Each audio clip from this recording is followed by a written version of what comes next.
सभी भक्तों को शिव मंगलम। श्रावण के इस शिव पुराण कथासार के पारायण में आपका स्वागत है। हम शतरुद्र संहिता का अध्ययन कर रहे हैं। इस संहिता में कुल 12 अध्याय हैं, जिनमें से पहले 9 अध्यायों का श्रवण हम अब तक कर चुके हैं। आज हम बाकी के 3 अध्यायों का श्रवण करेंगे, अर्थात अध्याय 10 से अध्याय 12 तक का श्रवण करेंगे। 10वां अध्याय है भगवान शिव का पिपलाद अवतार। 11वां भगवान शिव का सुरेश्वर अवतार और 12वां भगवान शिव का किरात अवतार। तो चलिए पाठ आरंभ करते हैं। ओम श्री गणेशाय नमः। श्री शिव महापुराण। ओम नमः शंभवाय च मयोभवाय च नमः शंकराय च मयस्कराय च नमः शिवाय च शिवतराय च। शतरुद्र संहिता। भगवान शिव का पिपलाद अवतार। सनत कुमार जी, अब आप महेश्वर के पिपलाद अवतार का वर्णन श्रवण करें। एक समय दैत्यों ने वृत्रासुर की सहायता से इंद्र आदि समस्त देवताओं को पराजित कर दिया। तब उन सभी देवताओं ने तथा देवऋषियों ने ब्रह्मलोक जाकर ब्रह्मा जी से अपना दुख कह सुनाया। ब्रह्मा जी ने सारा रहस्य प्रकट करते हुए कहा कि ये सब त्वष्टा की करतूत है।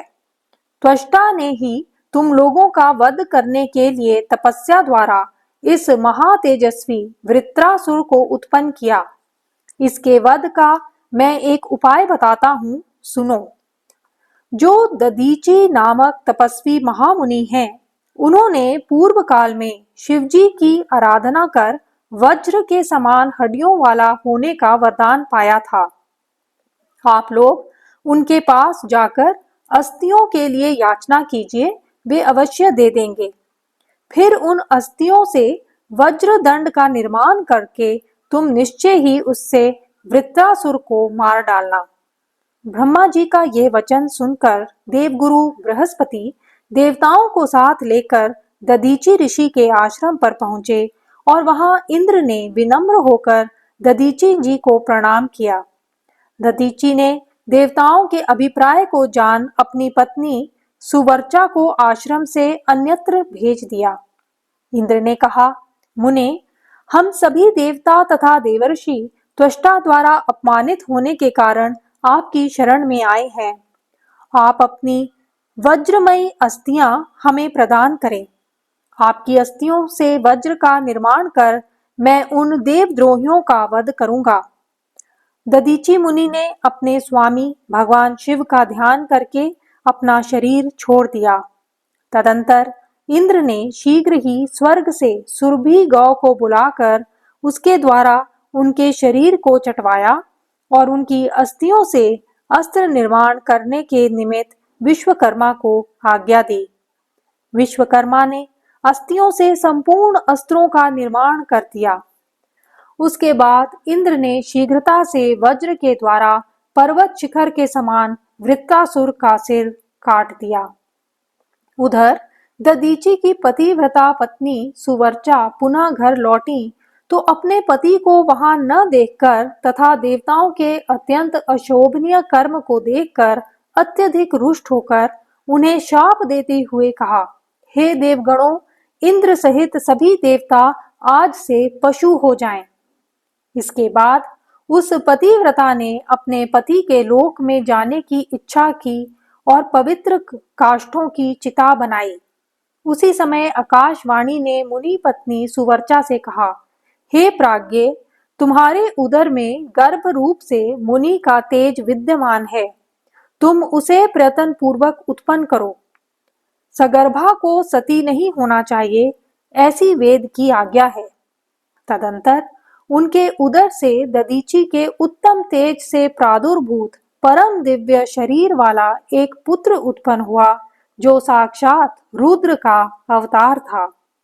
तत्पश्चात पति लोक जाने की इच्छा वाली सुवर्चा ने अपने पुत्र से प्रेम पूर्वक कहा, हे तात, तुम बहुत समय तक इस पीपल वृक्ष के समीप रहो। अब मुझे पति लोक जाने के लिए अति प्रसन्नता पूर्वक आज्ञा प्रदान करो। मैं अपने पति के साथ तुझ रुद्र स्वरूप का ध्यान करती रहूंगी। सुवर्चा के गर्भ से पुत्र रूप से पृथ्वी पर शिवजी को अवतरित हुआ जानकर ब्रह्मा, विष्णु तथा देवतागण वहां पहुंचे और बड़ा उत्सव मनाया।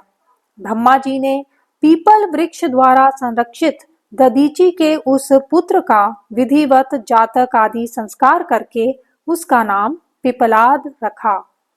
इस प्रकार ब्रह्मा, विष्णु तथा समस्त देवगण महोत्सव मनाकर अपने अपने स्थान को चले गए। पिपलाद उसी पीपल वृक्ष के नीचे संसार रहित की इच्छा से बहुत काल तक तप करते रहे। कुछ समय के बाद पिपलाद ने राजा अनरण्य की कन्या पद्मा से विवाह कर लिया। उन मुनि के 10 पुत्र उत्पन्न हुए जो सब के सब पिता के ही समान महात्मा और अतुल तपस्वी थे। इस प्रकार महाप्रभु शंकर के लीला अवतार मुनिवर पिपलाद ने नाना प्रकार की लीलाएं की।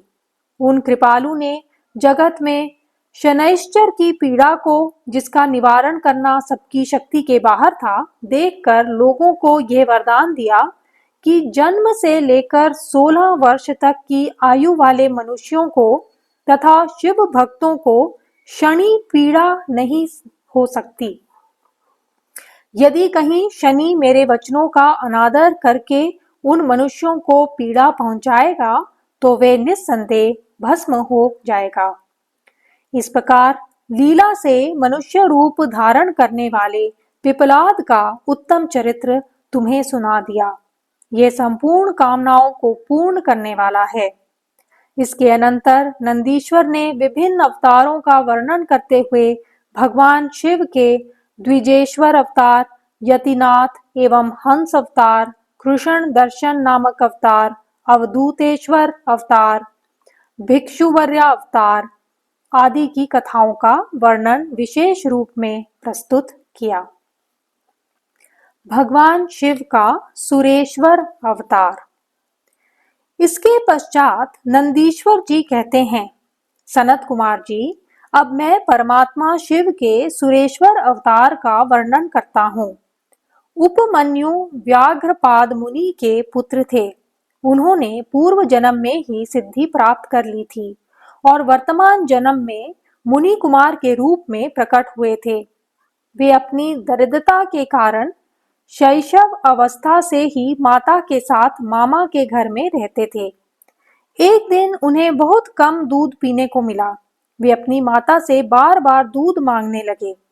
उनकी तपस्विनी माता ने कुछ बीजों को सिल पर पीसकर और उन्हें पानी में घोलकर कृत्रिम दूध बेटे को पीने को दिया। उस नकली दूध को पीकर बालक उपमन्यु बोले, यह तो दूध नहीं है। इतना कहकर वे फिर रोने लगे। माता ने कहा, बेटा, हम लोग वन में निवास करते हैं, हमें यहाँ दूध कहाँ से मिल सकता है? भगवान शिव की कृपा के बिना किसी को दूध नहीं मिलता। माता की यह बात सुनकर उपमन्यु ने भगवान शिव की आराधना करने का निश्चय किया। वे तपस्या के लिए हिमालय पर्वत पर गए। वहां उन्होंने 8 ईंटों का एक मंदिर बनाया, जिसमें मिट्टी के शिवलिंग की स्थापना करके जंगल के पत्र पुष्पादि से पंचाक्षर मंत्र के उच्चारण पूर्वक शिव की पूजा करने लगे। माता पार्वती और शिव का ध्यान करके उनकी पूजा करने के पश्चात वे पंचाक्षर मंत्र का जप किया करते थे। जप करते हुए उन्होंने घोर तपस्या संपन्न की। भगवान सदाशिव कृपा पूर्वक प्रकट हो गए और उपमन्यु को अपना पुत्र माना। उनका मस्तक सूंघकर कहा, वत्स, मैं तुम्हारा पिता और ये पार्वती देवी तुम्हारी माता हैं। तुम्हें आज से सनातन कुमारत्व प्राप्त होगा। मैं तुम्हारे लिए दूध, दही और मधु के सहस्रों समुद्र देता हूँ। मैं तुम्हें अमरत्व तथा अपने गणों का आधिपत्य प्रदान करता हूँ। इतना कहकर भगवान शिव अंतर्धान हो गए। उपमन्यु ने वर पाकर प्रसन्नता पूर्वक घर आकर अपनी माता से सब बातें बताईं। माता को बड़ा हर्ष हुआ। इस प्रकार मैंने तुमसे परमेश्वर शिव के सुरेश्वर अवतार का वर्णन किया। भगवान शिव का किरात अवतार। नंदीश्वर जी कहते हैं, हे सनत कुमार जी, अब मैं आशुतोष भगवान शिव के किरात अवतार का वर्णन करता हूँ, जिसमें उन्होंने अपने भक्त नरश्रेष्ठ अर्जुन की मूक नामक दैत्य से रक्षा की और उनसे युद्ध लीला में प्रसन्न होकर उन्हें अपना अमोघ पाशुपत अस्त्र प्रदान किया। भगवान शिव के इस पावन अवतार की कथा इस प्रकार है। पांडवों के वनवास काल की बात है। अर्जुन श्री कृष्ण की सम्मति और व्यास जी के आदेश से शस्त्र अस्त्रों की प्राप्ति के लिए इंद्रकील पर्वत पर तपस्या कर रहे थे। वे भगवान शंकर के पंचाक्षर मंत्र का जप करते हुए तप में सन्नद्ध थे। उनकी घोर तपस्या देखकर देवताओं ने भगवान शंकर से उन्हें वर देने की प्रार्थना की। उधर जब दुर्योधन को अर्जुन की तपस्या की बात ज्ञात हुई, तो उस दुरात्मा ने मूक नामक एक मायावी राक्षस को उनका वध करने के लिए भेजा। वे दुष्ट असुर शूकर का वेश धारण कर अर्जुन के समीप पहुंचा और वहां के पर्वत शिखरों और वृक्षों को ढहाने लगा। उसकी भयंकर गुर्राहट से दसों दिशाएं गूंज रही थी। यह देखकर भक्त हितकारी भगवान शंकर किरात वेश धारण कर प्रकट हुए। शूकर को अपनी ओर आते देखकर अर्जुन ने उस पर शर संधान किया। ठीक उसी समय किरात वेशधारी भगवान शंकर ने भी अपने भक्त अर्जुन की रक्षा हेतु उस शूकर रूपधारी दानव मूक पर अपना बाण चलाया। दोनों बाण एक ही साथ उस शूकर के शरीर में प्रविष्ट हो गए और वे वहीं गिरकर मर गया। उसे मारकर अर्जुन ने अपने आराध्य भगवान शंकर का ध्यान किया और अपने बाण को उठाने के लिए उस शूकर के पास पहुंचे। इतने में ही किरात वेशधारी शिव का एक गण भी वनेचर के रूप में बाण लेने के लिए आ पहुंचा और अर्जुन को बाण उठाने से रोककर कहने लगा कि यह मेरे स्वामी का बाण है, जिसे उन्होंने तुम्हारी रक्षा के लिए चलाया था, परंतु तुम तो इतने कृतघ्न हो कि उपकार मानने की बजाय उनके बाण को ही चुराए ले रहे हो। यदि तुझे बाण की ही आवश्यकता है तो मेरे स्वामी से मांग ले, वे ऐसे बहुत से बाण तुझे दे सकते हैं। अर्जुन ने कहा, यह मेरा बाण है, इस पर मेरा नाम अंकित है। इस बाण को मैं तुझे ले जाने देकर अपने कुल की कीर्ति में दाग नहीं लगवा सकता। भगवान शंकर की कृपा से मैं स्वयं अपनी रक्षा करने में समर्थ हूँ। अगर तेरे स्वामी में बल है तो वे आकर मुझसे युद्ध करें। दूत ने अर्जुन की कही हुई सारी बातें जाकर अपने स्वामी से विशेष रूप से कह दी, जिसे सुनकर किरात वेशधारी भगवान शिव अपने भील रूपी गणों की महान सेना लेकर अर्जुन के सम्मुख आ गए। उन्हें आया हुआ देखकर अर्जुन ने भगवान शिव का ध्यान कर अत्यंत भीषण संग्राम छेड़ दिया। उस घोर युद्ध में अर्जुन ने शिव जी का ध्यान किया, जिससे उनका बल बढ़ गया। तदंतर उन्होंने किरात वेशधारी शिव के दोनों पैर पकड़कर उन्हें घुमाना शुरू कर दिया। लीला स्वरूपधारी लीलामय भगवान शिव भक्त पराधीन होने के कारण हंसने लगे। तत्पश्चात उन्होंने अपना वह सौम्य एवं अद्भुत रूप प्रकट किया, जिसका अर्जुन चिंतन करते थे। किरात के उस सुंदर रूप को देखकर अर्जुन को महान विस्मय हुआ। वे लज्जित होकर पश्चाताप करने लगे। उन्होंने मस्तक झुकाकर भगवान शिव को प्रणाम किया और खिन्न मन हो अपने को धिक्कारने लगे। उन्हें पश्चाताप करते देखकर भक्त वत्सल भगवान महेश्वर का चित्त प्रसन्न हो गया। उन्होंने कहा, पार्थ, तुम तो मेरे परम भक्त हो। यह तो मैंने तुम्हारी परीक्षा लेने के लिए ऐसी लीला रची थी। उन्होंने प्रेम पूर्वक अर्जुन का आलिंगन किया और बोले, हे पांडव श्रेष्ठ, मैं तुमसे परम प्रसन्न हूँ, तुम वर मांगो। यह सुनकर प्रसन्न मन अर्जुन ने अपने आराध्य भगवान शिव की वेद सम्मत स्तुति की और भगवान शिव के पुनः वर मांगो कहने पर नतमस्तक हो उन्हें प्रणाम किया और प्रेम पूर्वक गदगद वाणी में कहा, हे विभो, मेरे संकट तो आपके दर्शन से ही दूर हो गए हैं।